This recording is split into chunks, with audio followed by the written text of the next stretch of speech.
रुकिए, एक पल के लिए रुकिए। अभी जो मैं आपको बताने वाला हूं, यह किसी धर्मांत की सामान्य बात नहीं है। यह वह सत्य है जो हजारों साल से छुपा था गरुड़ पुराण के उन पन्नों में, जिन्हें बहुत कम लोगों ने समझा। क्या आप जानते हैं, जब किसी घर में बेटी जन्म लेती है तो वह घटना नहीं होती, वह चयन होता है, भगवान का चयन। लेकिन सवाल यह है, भगवान किसे चुनते हैं? किस पिता को, किस मां को, किस आंगन को? और सबसे बड़ा सवाल, क्या आपका घर उस चयन के योग्य है? आज हम गरुड़ पुराण के उन रहस्यों को खोलेंगे जो बताते हैं बेटियां किस घर में जन्म लेती हैं, क्यों लेती हैं, और उनके जन्म का आपके भाग्य से क्या संबंध है।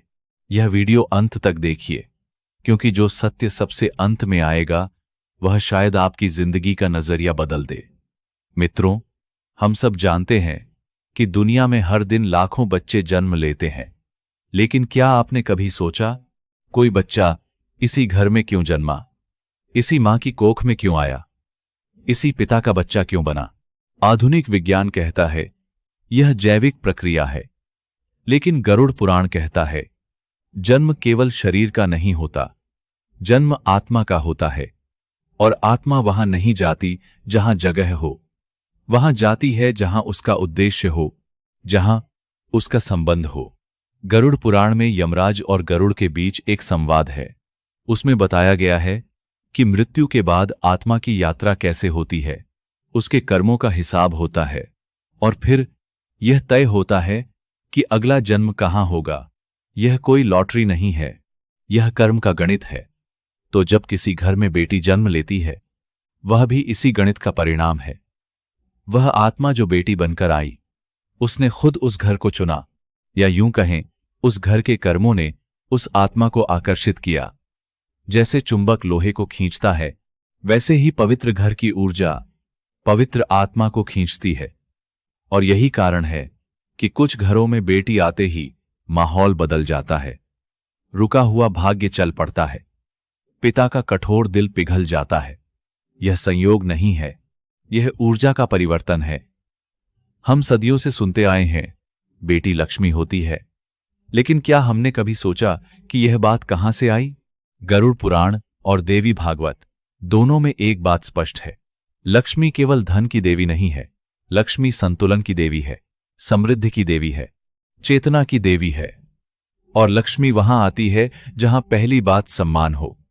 लक्ष्मी उस घर में नहीं टिकती जहां अपमान हो, जहां क्रोध हो, जहां स्वार्थ हो। दूसरी बात, शुद्धता हो, मन की, विचार की, आचरण की। तीसरी बात, कृतज्ञता हो, जो मिला है उसके लिए धन्यवाद का भाव।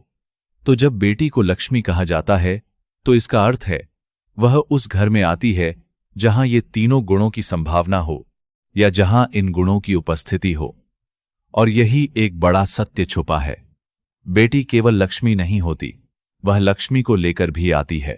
उसके आने से घर में जो ऊर्जा आती है, जो हंसी आती है, जो स्नेह आता है, वह सब मिलकर घर को समर्थ बनाते हैं। लेकिन अगर उस लक्ष्मी का अपमान हो, अगर उसे बोझ समझा जाए, तो लक्ष्मी वापस चली जाती है, और उनके साथ समृद्धि भी। यह शास्त्र की चेतावनी है। अब सबसे महत्वपूर्ण भाग, गरुड़ पुराण के कर्म सिद्धांत के अनुसार भगवान उस घर को बेटी के जन्म के लिए चुनते हैं जिसमें ये 5 विशेष गुण होते हैं। ध्यान से सुनिए और खुद से पूछते जाइए, क्या ये गुण मेरे घर में हैं? जिस घर में मां को केवल जिम्मेदारी नहीं, आदर दिया जाता है, जहां बहन की आवाज दबाई नहीं जाती, जहां पत्नी को साथी समझा जाता है, सेविका नहीं, ऐसे घर की ऊर्जा कोमल और संतुलित होती है, और कोमल आत्माएं यही आकर्षित होती हैं। गरुड़ पुराण में एक बात बहुत स्पष्ट है, यत्र नार्यस्तु पूज्यन्ते रमन्ते तत्र देवता। जहां नारी की पूजा होती है, वहां देवता निवास करते हैं। यह केवल मनुस्मृति की बात नहीं है, यह ऊर्जा का नियम है। जहां स्त्री का अपमान होता है, वहां पुण्य क्षीण होने लगता है, और जहां स्त्री का आदर होता है, वहां देवत्व का वास होता है। इसलिए बेटी का आगमन उस सम्मान की पुष्टि भी होता है। आपने कभी किसी परिवार को देखा होगा जो दूसरों की मदद करता है, भूखे को भोजन देता है, पशु पक्षियों तक का ध्यान रखता है।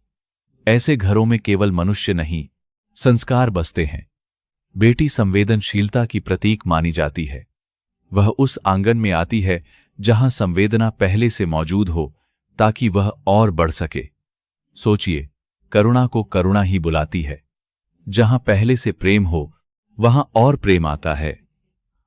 और बेटी तो प्रेम का अवतार ही होती है। गरुड़ पुराण में पितरों का विशेष महत्व बताया गया है। यह पुराण मुख्यतः मृत्यु के बाद की यात्रा के बारे में है। इसमें बताया गया है कि पितरों की संतुष्टि से कुल की ऊर्जा स्थिर रहती है। जिन घरों में श्राद्ध होता है, तर्पण होता है, कम से कम पूर्वजों की स्मृति और सम्मान होता है, वहां कुल की ऊर्जा स्थिर रहती है। और इसीलिए बेटी को कुल की ज्योति कहा जाता है, क्योंकि वह परिवार के अधूरे संस्कारों को पूर्ण करने आती है। वह केवल वर्तमान की नहीं, अतीत और भविष्य की कड़ी भी होती है। यह बात गहरी है। आपके पूर्वजों ने जो कर्म किए, उनका फल आपके घर में आने वाली आत्मा के रूप में मिल सकता है। और अगर वे कर्म पवित्र थे, तो वह आत्मा भी विशेष होगी। चौथा गुण, लोभ से अधिक प्रेम। यदि किसी घर में हर निर्णय धन के आधार पर होता है, हर रिश्ते में पहले संपत्ति की चर्चा होती है, हर काम में स्वार्थ दिखता है, तो उस घर की ऊर्जा भारी हो जाती है। लेकिन जहां प्रेम हो, जहां त्याग हो, जहां संतुलन हो, वहां बेटी का जन्म उस प्रेम को और गहरा करने आता है। आपने देखा होगा, कुछ परिवारों में बेटी के जन्म के बाद पिता बदल जाते हैं। जो पिता पहले बहुत कठोर थे, बेटी के सामने पिघल जाते हैं। क्यों? क्योंकि बेटी उनके भीतर छुपे उस प्रेम को जगा देती है जो वर्षों से सो रहा था। पांचवां गुण, बेटी को बोझ नहीं, भाग्य समझना। यह सबसे महत्वपूर्ण गुण है। गरुड़ पुराण और आत्मा के जन्म के रहस्यों में यह बताया गया है कि आत्मा गर्भ में आने से पहले ही माता पिता के विचारों को महसूस करती है। यदि मन में डर हो, निराशा हो या अस्वीकार की भावना हो, तो वह आत्मा ठहरती नहीं। लेकिन जहां स्वागत की भावना हो, जहां खुशी हो, जहां जो भी आए हम उसे प्यार देंगे का भाव हो, वहां वह आत्मा आती है और रुकती है। तो सोचिए, अगर आपके मन में बेटी के प्रति कोई भेदभाव है, कोई निराशा है, तो आप उस आत्मा को दूर कर रहे हैं जो शायद आपका भाग्य बदलने आ रही थी। अब एक बड़ा सवाल जो आपके मन में जरूर होगा, अगर बेटी केवल उन्हीं घरों में आती है जहां ये गुण हो, तो फिर ऐसे घरों में भी बेटियां क्यों जन्म लेती हैं जहां उनके साथ अच्छा व्यवहार नहीं होता? यह प्रश्न बहुत महत्वपूर्ण है और इसका उत्तर गरुड़ पुराण में मिलता है। कभी कभी बेटी उस घर में जन्म लेती है जहां वह परिवर्तन बनकर आती है। गरुड़ पुराण के कर्म सिद्धांत के अनुसार कुछ आत्माएं सुधार के लिए जन्म लेती हैं। ये इसलिए नहीं आती कि घर पहले से अच्छा है, वे इसलिए आती हैं कि घर को अच्छा बनाना है। यह जैसे एक दीपक का अंधेरे में जाना। दीपक इसलिए नहीं आता कि वहां पहले से रोशनी है, वह इसलिए आता है ताकि रोशनी हो सके। और इसलिए कुछ बेटियां ऐसे परिवारों में जन्म लेती हैं जो बहुत कठोर हैं, बहुत पुरानी सोच वाले हैं, बहुत रूढ़िवादी हैं। और वे बेटियां अपने व्यवहार से, अपने प्रेम से, अपनी जीत से उस घर की सोच बदल देती हैं। पिता का हृदय पिघलता है, दादा दादी का दृष्टिकोण बदलता है और धीरे धीरे पूरे घर की ऊर्जा रूपांतरित हो जाती है।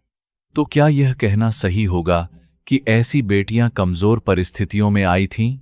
नहीं, वे सबसे शक्तिशाली आत्माएं होती हैं, क्योंकि उन्होंने सबसे कठिन काम चुना, बदलना उन्हें जो बदलना नहीं चाहते थे।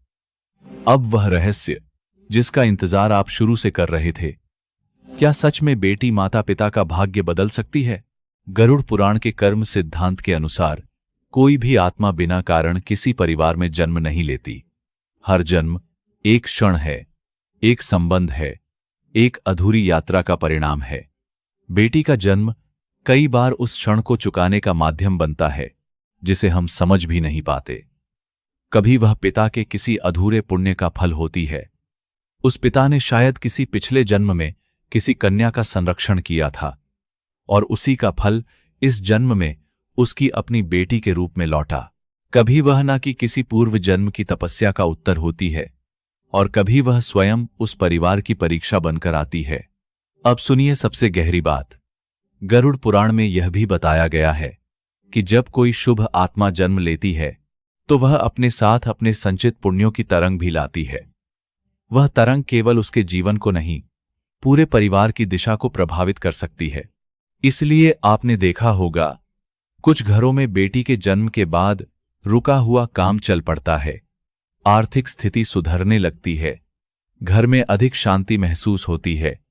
लोग इसे संयोग कहते हैं, शास्त्र इसे ऊर्जा का परिवर्तन मानते हैं। और यहां एक और सत्य है, हर परिवर्तन तुरंत दिखाई नहीं देता।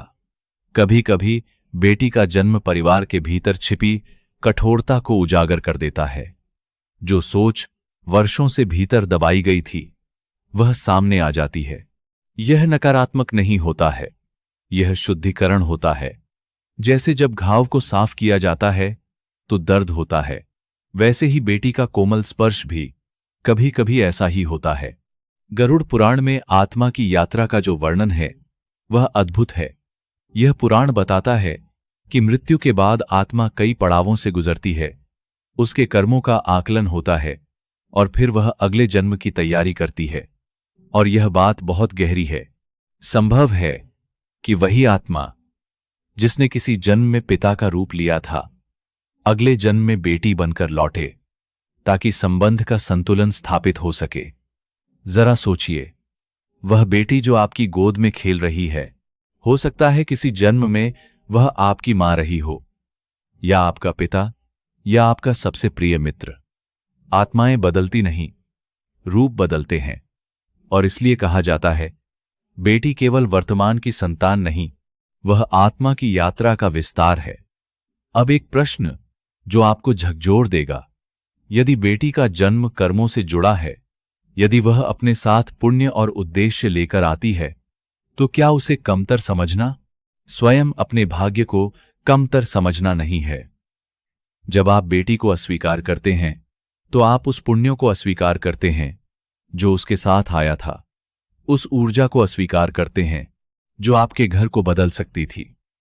यह केवल सामाजिक बुराई नहीं है, यह आध्यात्मिक मूर्खता है।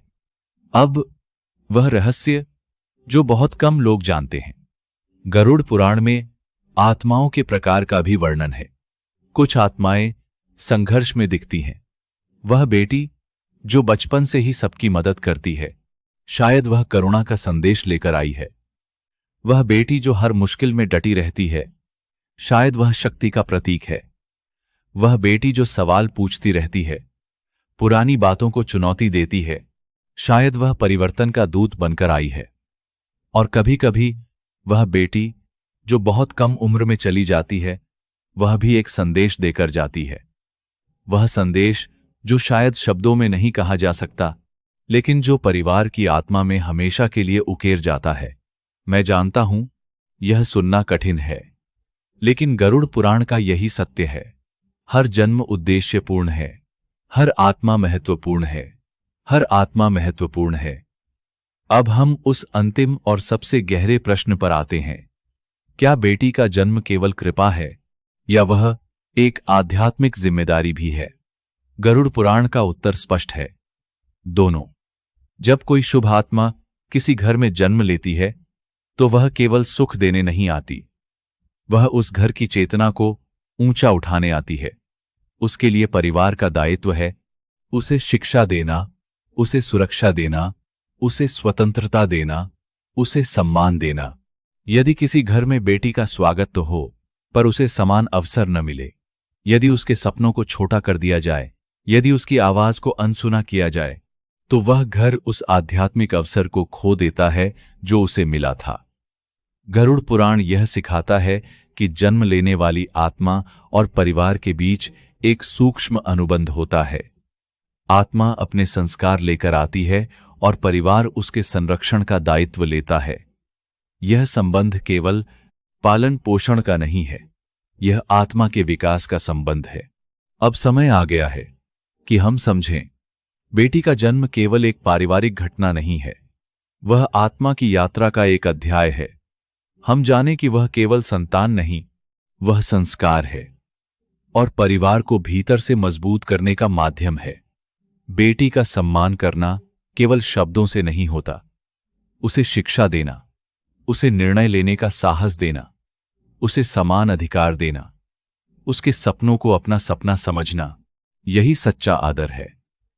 और जहां यह आदर होता है, वहां केवल एक बेटी नहीं बढ़ती, पूरे परिवार की किस्मत बढ़ती है। यदि आपके घर में बेटी है तो समझिए भगवान ने आपको चुना है। यदि नहीं है तो हर बेटी को वह सम्मान दीजिए, क्योंकि जहां नारी का आदर होता है वहीं जीवन में संतुलन और शांति स्थिर होती है। बेटी भगवान का उपहार है और उस उपहार की रक्षा और सम्मान हमारी जिम्मेदारी है। अगर इस कथा ने आपके दिल को छुआ हो तो एक काम कीजिए, यह वीडियो उस इंसान को भेजिए जिसे यह सुनना जरूरी है। चैनल को सब्सक्राइब कीजिए और नीचे कमेंट में लिखिए, बेटी मेरा वरदान है। मिलते हैं अगले वीडियो में। जय श्री हरि।